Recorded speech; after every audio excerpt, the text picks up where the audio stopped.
Peter, thank you so much for joining me this afternoon because I think you are the perfect person to discuss this, which is figuring out how to make your budget work for you. Thanks for having me on your podcast. No, it's a topic dear to my heart and everyone's heart here at Tiller Money, and it's something we think a lot about. So love talking about it. Yeah. And I know you guys have this a philosophy of your money is important because your life is more important. And I think a lot of people can appreciate that because now more than ever, we're saying like our finances are reflecting our lives. And if we want to, Yes. either maintain a certain lifestyle or adjust or change, it really does come down to like, are your finances aligned towards your situation and your goals? So I kind of want to chat with you about this and kind of jump in with the first thing I think people have a misconception is the idea of a budget. Like they feel like it's a straitjacket or they feel like it's a restriction. And everybody has a different philosophy of what a budget is since you guys are running, this engine and helping couples take care of this. What would you say a budget is? Yeah, no, great question. And, Yeah. and I would just go back, the whole, money matters because life matters more. I think money, what we are seeing right now is that money can be one of those things that is something that's stressful, that is something that weighs on us when we're uncertain about it. And when we can feel more comfortable with it, it's hard to feel control right now, but as we feel a little bit more control, it allows us to then focus on everything else that is more important: our family, our work, our friends, our life. And so yeah, the budget. What is a budget? There are many, many ways to do things, but one, an age-old tenet is if you want to improve something, you can't do that without tracking and seeing where you are. And a budget is simply a plan that says, here's what I think I'm going to make over this next period of time. A month is a great period to think about a budget because a lot of our expenses come in monthly cycles. So a budget is simply, here's what I think I'm going to make. Here's what I think I'm going to spend. And then tracking and seeing how do I compare? Did I actually make that? And did I actually spend that? And that's all a budget is. It doesn't need to be any more complicated than that. And also, life has its curveballs. No one saw the situation we're in right now coming. A lot of us have lost some or all of our incomes. It's affected us all. It's also affected how we spend money.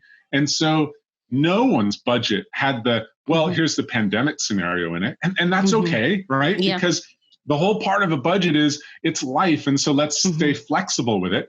But it's a place where we can check in and say, here's what I thought I was going to spend and make. Here's what I'm actually spending and making. And then let's take it into next month and the month after, with the goal being that we can live within our means.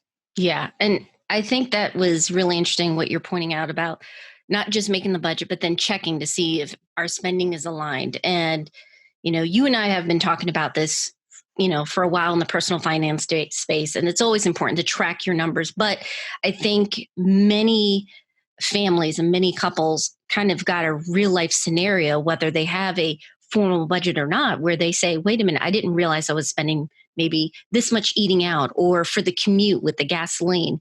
Yes, it felt real because, if they weren't spending that money, that was money now in the account. And of course, there were other expenses that went up for us. It was groceries since we're now, at home more. Yes, right. So, a budget does reflect that and can be so powerful and helpful. And the way I like to think of it, I know there's so many different ways you can slice it. But the philosophy I like about the 50-20-30 rule is if you look at a budget at its basic goals, you want to take care of those essential bills, right? That's right. Try to give yourself some financial stability, hopefully, build up some wealth for your family or next generation. And then, of course, enjoying now. Got to enjoy that now. Right. I see a lot of conflicts with couples about that, where one spouse is going towards this aspect, which is maybe long-term, and the other is more like, well, we're making this money, let's enjoy it. So it can be tricky, right? It can be hard to find a budget that fits. So, a lot of families now are directly affected or indirectly affected, and their budgets have shifted. what can they do? This kind of is a learning opportunity or an opportunity to sit down and maybe retool that budget. Do you have any tips on how a couple can kind of look at their numbers and make their budget fit them and their goals? Sure. It's a good question. Mhm. The 50-30-20 is a great framework because it gives Mhm. us a place to start. Ultimately, Mhm. I think everyone comes to a number that fits their situation, and it Mhm. might be different than that. It might be 30-30-30, or it might be Mhm. 80-19-1, Mhm. or it really, Mhm. and so going back also, there's no judgment here. It's Yeah. just about let's dive into our numbers. So where's the place to start? What's interesting is that many people, actually most people, and Mhm. this was sort of a shocker when in the early days of Tiller Yeah. Money, when I started Tiller Money, talking to people about their finances and realizing how many of us had no idea of where our money went. And so It's true. if you actually were to ask someone, walk down the street and ask someone socially distanced, draw a Mhm. pie chart and show me where your money is allocated, your Mhm. expenses are allocated. Specifically, most people are deer in the headlights and they draw a blank. And Mhm. so if that's you, that's okay. That's actually a common situation to be in. Technology makes it so easy to spend. It makes it with a click and a Yeah. swipe and technology has made it possible to spend without keeping in touch. And so Mhm. that's okay. You might not have a sense. So a good place to start is to actually look at a month of expenses. Mhm. And maybe you focus on this month if you're partway through the month and just say, okay, let's start here and maybe we can sketch out what we think we're going to be spending this month, but then let's actually, Mhm. we know we're going to get that wrong. So let's actually just track it. So we have our rent or our mortgage, we have groceries. That's a Mhm. moving target, as you said, right now, because Mhm. we're all eating in more. Yep. And let's actually track this month and see where we spend our money. And that gives us a really good baseline. What's Mhm. interesting is that tracking is literally half the battle because as Mhm. soon as we start tracking, we're more aware and we're more Mhm. in the numbers. And all of a sudden, that pie chart starts to fill in our head, even when we're not through the month. And Mhm. so we can start to acknowledge, oh, yeah, we've already been spending a lot of discretionary, or maybe we haven't been spending a lot of discretionary and we probably have a little wiggle room, but you're Mhm. going to be you're just going to be in the know. You're going to be Mhm. much more immersed in your numbers and in a better position to have an intuitive feel. And then as the month goes, you'll actually have a very detailed analytical assessment of the Yeah. month. And that is a really, really good place to start. Let's track all of our expenses for a month, and you can do it on a sheet of paper. Obviously, here at Tiller Money, we're big proponents of the spreadsheet, but the Mhm. tool doesn't matter. Mhm. Do it in a place that makes sense to you and do it for a month. That's going to give you a great baseline. Now, with the next month, then you can say, okay, we know last month we spent this, this, this, and this. Mhm. Now we have a firm baseline, and this going into the new month, we think it'll be a little higher here, a little lower Mhm. there. Last month, maybe we spent above our means, or maybe we spent well within our means. And so here's how we want to adjust. And you'll have an informed baseline to start. Yeah. I love that. I know how hard it is sometimes when I chat with people in the community. We have a Facebook group and they feel like they have to do everything at once. And I Yeah. agree with you completely. Like just tracking the numbers is so powerful because of that awareness that you have, because we all have, no one is like a perfect robot where they stick 100% to the plan, and that's not necessarily a bad thing if you kind of budget that in with your spending. You have a little bit of buffer, but we all have like these little small kind of expenses that add up and kind of surprise us. But if you can one track, that is a huge win. And then something I've noticed that's helped couples is, and I like your phrase, judgment free, is sit down Mm-hmm. together. Yes. It can be a separate Yes. night and Yes. review those spending and like, was that a good expense? And it's not, again, Yes. judging like eating out. Absolutely. This was worth Right. it. We've ate out once a week, like supporting a local business. So that's more than we're usually spending for like a family Right. dinner. But we're like, it Yeah. was worth it, right?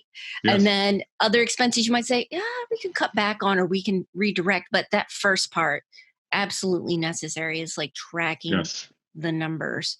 So Yes. And yeah, and go and ahead. I'm just going to dive in on a couple of Hmm. points there. Well said. And I think when you think about the stress, and you had alluded to Hmm. some of the stress, I think there's some of the stress. There's two kinds of stress I see with couples. One Hmm. kind of a stress is purely based on misinformation, and that's Hmm. really easy in a relationship because often one of the couples is paying the bills. Maybe they're paying the visa bill. Maybe Hmm. they're also have started some of Hmm. this tracking, but maybe not. And the other might not be paying the bills and might be out of the loop. And then it's really hard to calibrate because Hmm. one might feel, gosh, aren't we spending a lot on shoes? Or, gosh, don't you think we're spending a lot on this or that? And so Yeah. having the numbers in one place Hmm. where both partners can look at them already creates some alignment because Hmm. now it's not based on misinformation. Now, the second step is your goals may diverge. One of you may Hmm. be wanting to save for a vacation, and the other may simply be wanting to pay down that credit card bill or make an improvement to the house. And Hmm. so, where the goals diverge, if you've tackled the misinformation because you have this Hmm. shared sheet where you can look at your expenses together, then you can start to come together on the goals.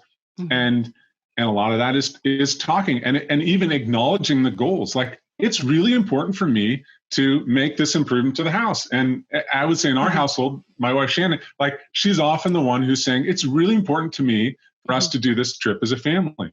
And Yeah.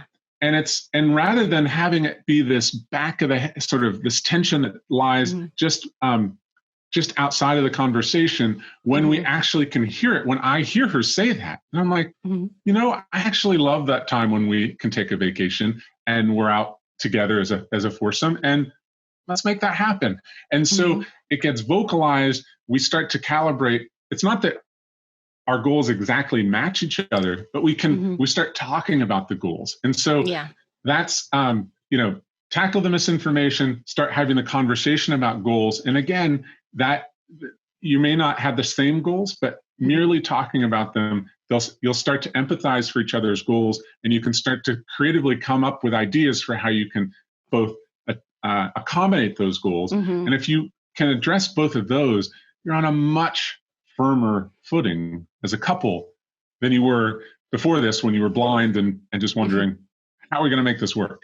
Yeah, I don't think that gets discussed enough, especially when you're in a relationship and you're both having your input, is how Yeah, helpful it is to have that clarity, to have the numbers in front of you where you might think, oh, this vacation and fixing up the house, maybe it's updating the bathroom, the kitchen, bedroom, something. We can't do both. But when you have the yes, numbers in front of you, you're thinking, we can, we're going to have to space this out, or how are we going to do this? Now you're working together as a team, um, that's right. because you have that information in front of you. Because, kind of circling back to this, a budget really should be reflective of what's going on in your life and what matters to you, and kind of helping you get to where you want to go based on where you are now. That's right. The budget is a way to manifest your priorities, and your goals are part of your priorities, and the budget is a way to help make them happen. And if you have a budget, your Hmm. odds of actually getting there and achieving Hmm. them go up vastly Yeah. because you're coming up with a methodical way to do it. Which is the same if if you want to run a marathon, Yeah. or if you then you're much better off saying, okay, I'm going to try to run a mile tomorrow, and Hmm. then next month I'm going to run 3 miles, and then I'm going to build up Hmm. and build up, Yeah. and you'll know along the way, am I on track or not? And Hmm. if you don't track how much you go out to run, it's a little harder to know if you're actually going to get to that marathon, because a marathon Hmm. requires getting out there and running a specific distance. Yeah, exactly. Now we talked about kind of like high level, what a Yes, budget yes, can do, and empowering. But when you're actually putting pen to the paper or a spreadsheet and you're filling sure, that out, yep, there's so many ways you can do a budget. Now yeah, you kind of get to see what kind of templates people use. You have an idea, a sure. teller. I'd love to know, first of all, you know as the CEO founder hat on, what you see, and then kind of get your personal take about how you budget as a family too. Yeah, great. It is. It is so. It's as varied as you might imagine, Mhm. and what I have come to believe makes for an effective budget Mhm. is coming up with a workflow that reflects how you think, how you work, and your goals. Mhm. And an analogy is if we're both listening to a talk and we're taking notes, my notes on my notebook are going to look Mhm. different than yours because my goals are different. My brain works differently. Yeah. I'm trying to get something different out of it. And so embrace that flexibility, right? Mhm. Yours is going to look different than mine. Uh, to pick a few examples, one of our customers, we don't, Mhm. as a privacy first solution, we don't see our Yeah. customers' data, we don't see their budgets. Yeah. But occasionally customers are really excited and they want to share it with us. And so they'll take a screenshot or they'll Mhm. share their spreadsheet with us, or they'll just talk about it. And it's always fun to hear what they're doing. So uh, one area that's really interesting, which I Mhm. think will resonate to anyone who's tried this before, is there's a lot of variance around how people think about categories. And I'll pick one Mm. extreme, which is at an extreme, there are some people who are like, you know what, let's not get lost in the details of categories. Let's have our discretionary and our non-discretionary living expenses, Oh, two okay. categories. Yeah. And let's put everything into those categories. And let's not try to get into the weeds on 30 or 100 different categories. Let's just, Mhm. it's either discretionary. We could make this purchase or not. It's it's totally elective, or Mhm. had to do this. Groceries, gas for the car, maybe for us that's a have to do. Mhm. And let's just look at it that way. So at the category level, I think there's some really interesting approaches people have taken. But another, actually, one of our team members, Braston, the way he and his family budget, which I really like, which is again a very different approach than the kind of standard approach, is that they every month they have a clean sheet and they look at Mhm. and they see their transactions come in from the feeds from Tiller Money, and as that month accumulates, they sort of budget manage work with that data in that month, Mhm. and then wipe it out. Basically, make a copy of that, throw it into another sheet, and then the next month they start with a new sheet. And it's sort of Mm. a clean slate, which also gives Yeah. you the flexibility. Like this month, we may slice things this way. Next month, we may do it Mhm. differently. Yeah. The kind of reports, the analysis, the categories you use can vary month to month because each month is a new sheet, and it's sort of like, whew, Mhm. it's about to be June. It's a new sheet of paper, and I think again, I think that's a really interesting approach. We have our at Tiller Money, we have our foundation template, which is Mhm. a pretty sort of middle of the road approach Mhm. to budgeting, and provides a place for people to start. Also, because it's built in a Google Sheet spreadsheet, gives people a lot of flexibility. But it is really interesting to see, the directions people take, and I think that's you gotta make it work for Mhm. you, and own it, and make it yours, and that'll make it stick. Yeah. Yeah, absolutely. A budget. I know a lot of people, one of the mistakes, and we made this too when we first started the budget, we went with um, a template and we, in our minds, thought we were going to follow this exactly, but it really didn't reflect who we were and our spending. And it actually just caused more frustration because whoever created that budget template was fine for them. And it didn't really kind of, like we've been talking about over and over again, priorities that we had personally. So Yes. I love how you talk about that. And then also, it's good to optimize your budget. I know that, that's thrown around a lot, and trying to get everything in check. Um, do want to spend less than you earn, but realistically and actually to enjoy life, there's going to be certain things that you spend money on that bring you some kind of joy at some kind of level. And I know I have mine, it's books. That's like one of my things, or, weekend trips. How about you? How do you, find that balance of spending and not feeling guilty about it, enjoying it? Yes. Yeah. Yeah. No, that's it. That's a good question, and especially right now, right? I think Hmm. when I think about the best spending we've done that has given us tremendous joy, what comes to the top of my mind is a new bike we just bought for our 10-year-old, Oh, nice. and we're doing a lot of biking as a family. And he outgrew, so his bike became our 7-year-old's bike, and he got a new bike, and we put miles on it this month. It's about a month old now, and he's been on it on his own. We've been out on family rides, and it's so that's been an incredible win. I think a good book. I'm reading Deep Work by Cal Newport right now, which I'm really enjoying. I love that. And yeah, and so a good book is that's one way I enjoy spending money.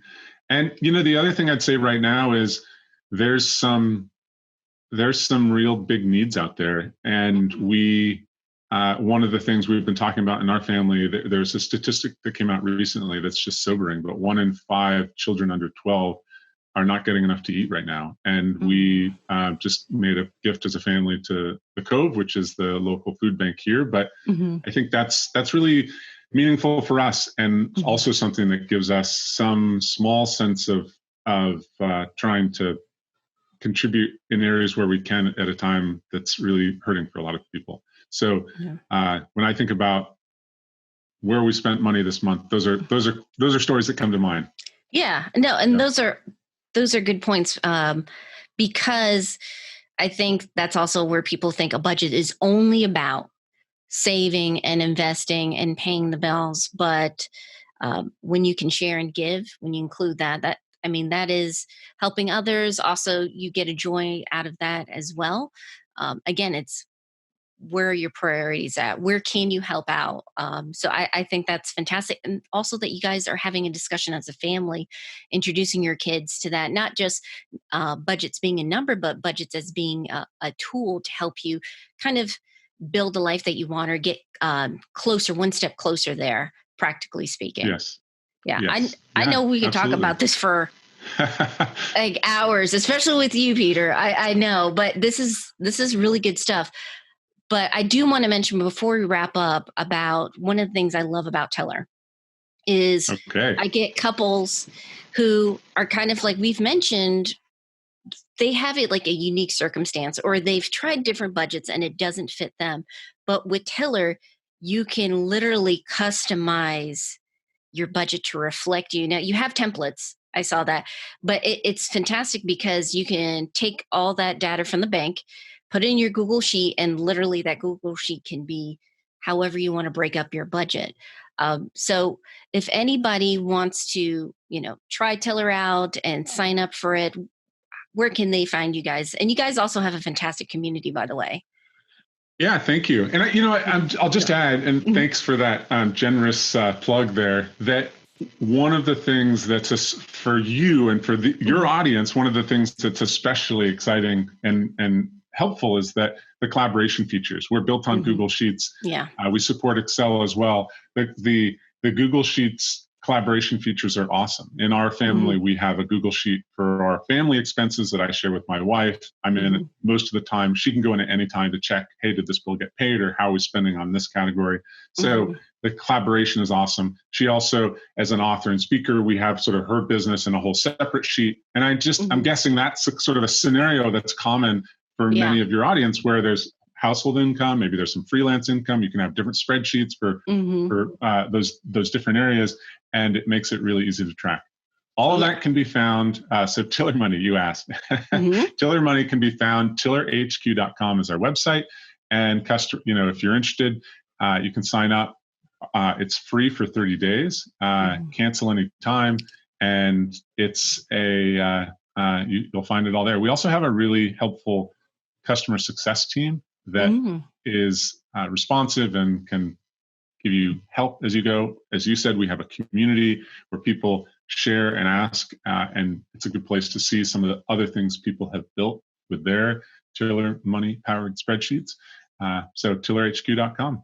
Yeah, guys, and I will say, like, I've dropped in time to time. That is a very collaborative community. I love it. Like, everyone's sharing what's working for them, what's not, and tools and everything. So if anyone, even if they're new to budgets, what I like about that is they can usually find someone that can help them out or show them what's worked for them and kind of get inspired by that. But thank you so much, Peter, for joining me. I appreciate it. I hope you have a It's wonderful afternoon. Thank you. It's so good to be on the show. Thank you.